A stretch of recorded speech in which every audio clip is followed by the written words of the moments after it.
Hello everyone, welcome back to Journey to Wisdom and Wealth. My name is Tara. If you're new, welcome. If you're not new, welcome back. You know you're already part of the what? Grateful gang, gang, gang, grateful gang, gang, gang, gang, grateful gang, gang, gang, grateful gang, gang, gang, gang. And if you're not part of Grateful Gang, we'd love to have you over here.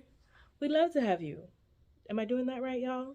Y'all let me know. Love to have you is free 99. It costs you nothing. Okay, so today's video, we're going to just be doing a little chit chat about budget changes and my 90-day experience of low buy year, and will I be continuing that? So let's start off. I got my little notey notes and to keep me on track, because if you've been here any amount of time, you know I can talk. So let's go.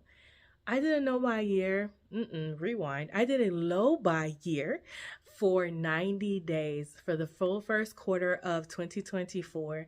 And what did I learn? And am I going to continue to do it? Let's answer that first. Answering first, no, I'm not going to continue to do it. Get somebody else to do it. Get somebody else to do it. Get somebody else to do it. No, it really wasn't that bad. The reason I'm not continuing to do it, you guys, is because honestly, it hasn't been the challenge that I thought it was going to be. And I feel as though that's because I've already been living a low buy lifestyle in general. I feel like a few years back when I got into budgeting, this would have helped me because, and I did it for myself in a different way. I just pinpointed the things that were really taking all my money and then stopped trying to do that. And that's basically what I did. And this year I feel like I'm doing it. I'm like, this is like my normal life. So I'm like, I'm not going to put a label on it anymore. Of course, I'm still going to be very mindful of what I'm buying. I'm not just going to haul off and buy all these things. But I also started to feel a bit restricted in a way of like, there were people that were coming out, and y'all know I'm not big on like buying everything I see. But there were a few things that some people came out with, and I thought they were so cute. And I was like, that was me. Like, I felt that in my shanana that I wanted it. And I felt like this no buy year was stopping me from getting it. Although I wasn't even buying that much. And yes, I could have put it on my 25 things list. But I was like, why do I have to do that? So it was starting to become a little restricted in mindset, and people I wanted to support that had smaller business, I was feeling like I couldn't do that. So yeah, one of the good things for me was it did bring me back to that moment where I really do think about everything I buy before I buy it, which is great because there are times previously where I would just be like, oh, I got money, I can impulse buy it.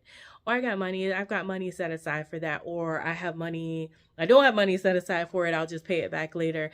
It did help me to really consider every single thing that I bought, whether it was clothes, shoes, food, anything, supplies for my planner. It made me really be like, okay, do you need this? How are you going to use that? Is this going to be a duplicate of something you already have?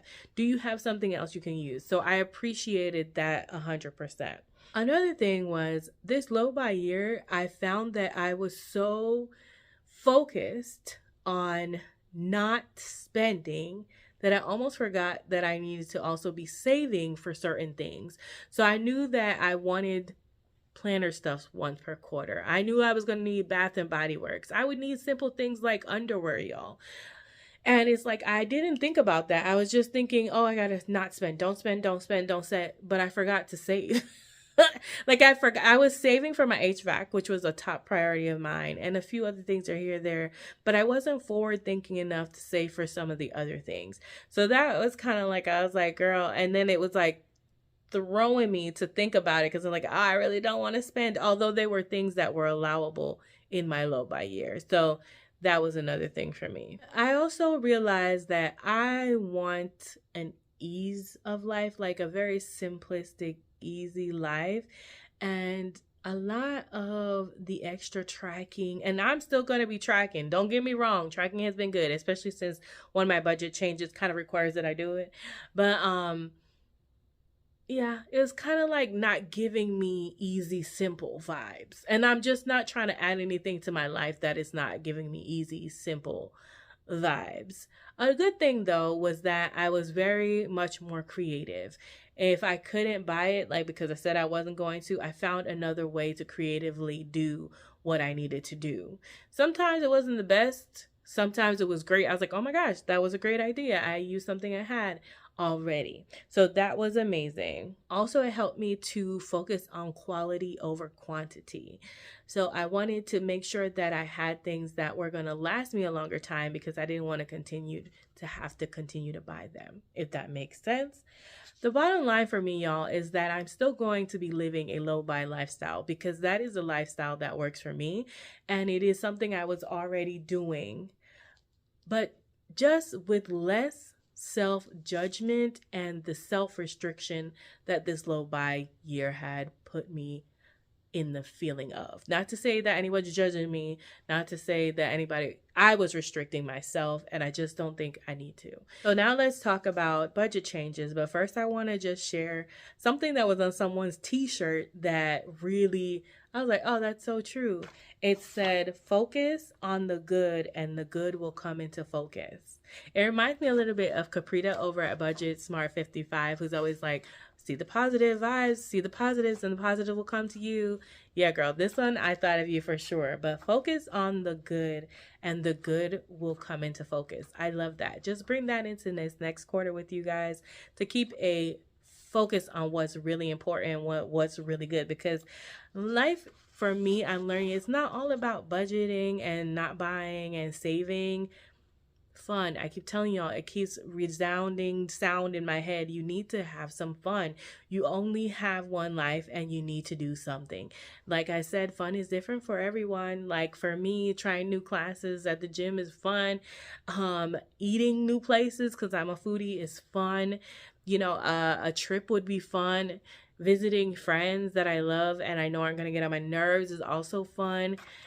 A comedy show, museums, taking a walk in the park, a picnic in the park, fun, food truck festival, again with the food. But yeah, those are what I consider fun. So I need to really focus in on making sure I'm having fun. And now let's talk about those budget changes so we can be out of here and y'all can stop listening to me.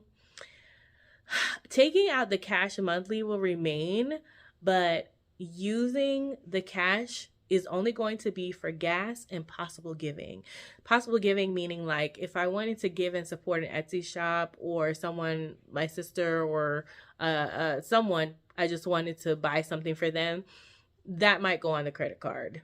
But giving, like if I see somebody who needs help who's on the street or the Girl Scout people out there and I can give them cash, that might be cash, right? Or I'm donating to something that's in my face, that might be cash. And then gas, only reason gas is still cash is because gas is cheaper in cash and the gas price is just slowly moving on up. I think they're at $3.29 here or something, $3.90, no, something like that. So everything else will be charged to the credit card. Why are we doing? I'm even going to be looking at my budget to, I'm even going to be looking at my budget to see what charges can be charged to the credit card, like what bills can be charged to the credit card. Because, and this is going to be, this is supposed to be for second quarter. We will reevaluate at the end of the second quarter, but we'll also be reevaluating at the end of the month because credit cards can be tricky if you do not use them properly. And I'm not trying to get over my head and be back in consumer debt, you know? So I just really want to make sure that I'm able to handle using the credit card for all these things. The bills, not worried about switching them over because they're already scheduled for in the budget. But like using them for variable expenses, that could be a little tough.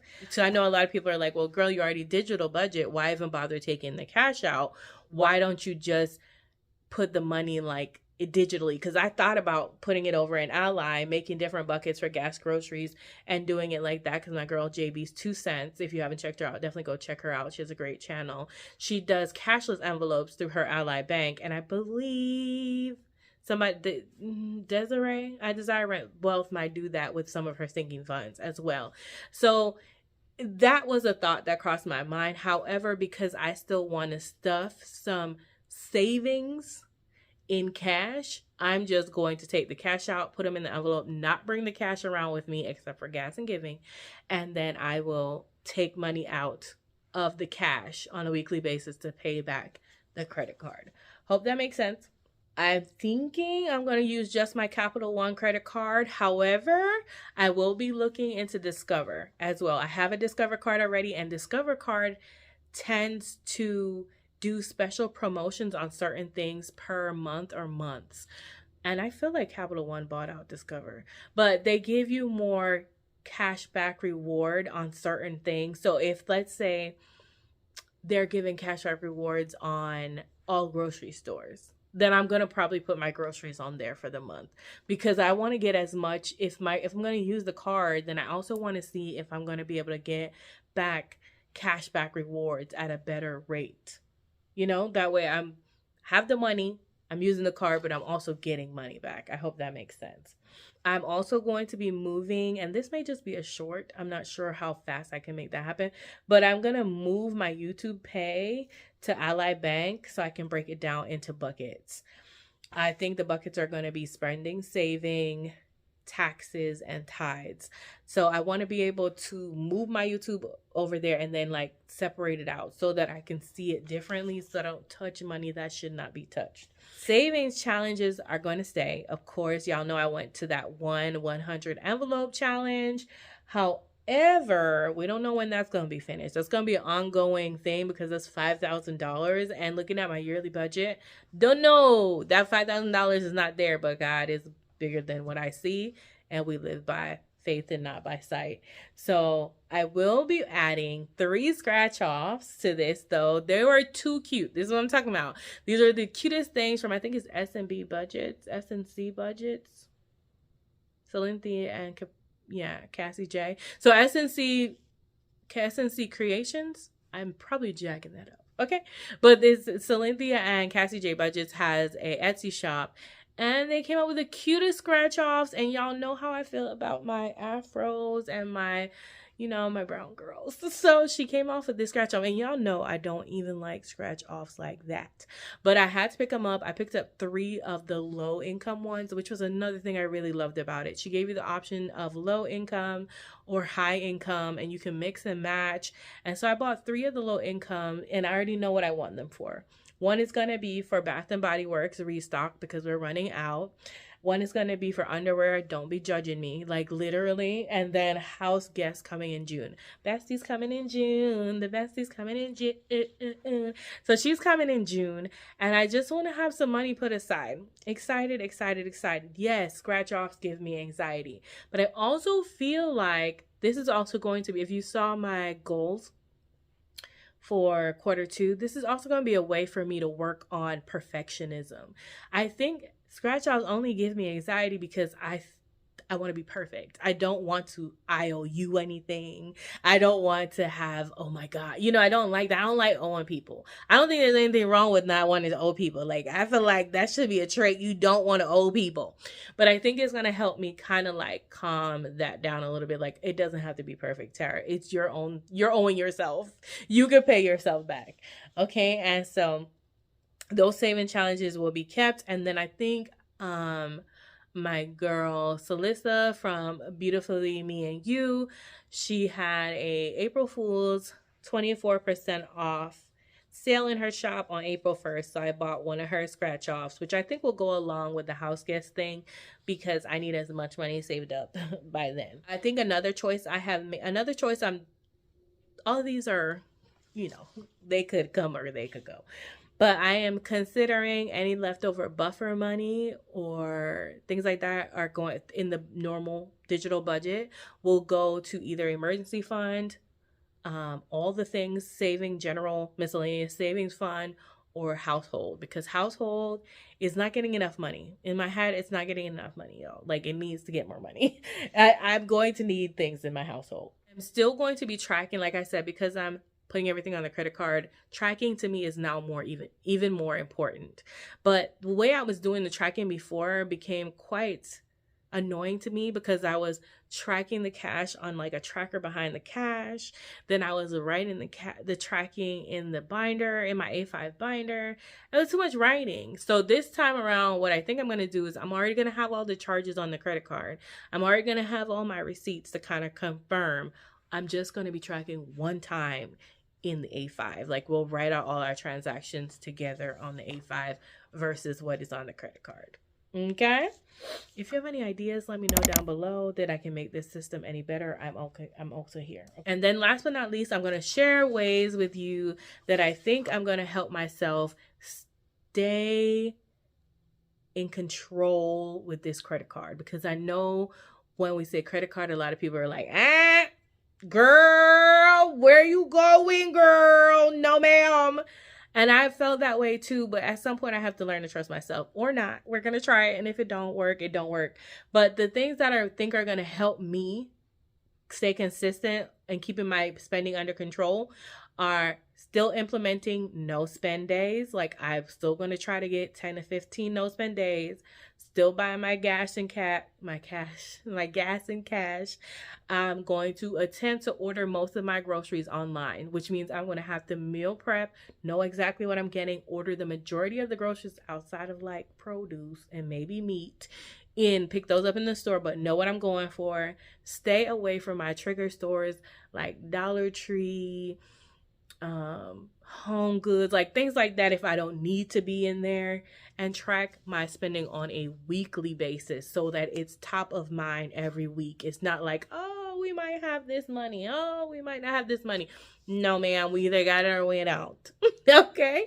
So those are the change. That's what's happening for the no buy and why I'm not doing it anymore. And these are the budget changes for quarter number 2.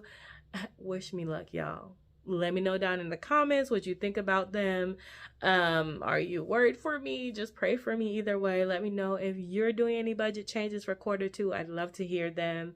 All right, guys, thanks so much for watching. Remember, in order to be great, you have to be grateful. I'm super duper grateful for you. Have a wonderful, blessed day. Remember, it's faith or fear this year, but not just this year, but what? Forever, forever, ever, forever, ever, ever,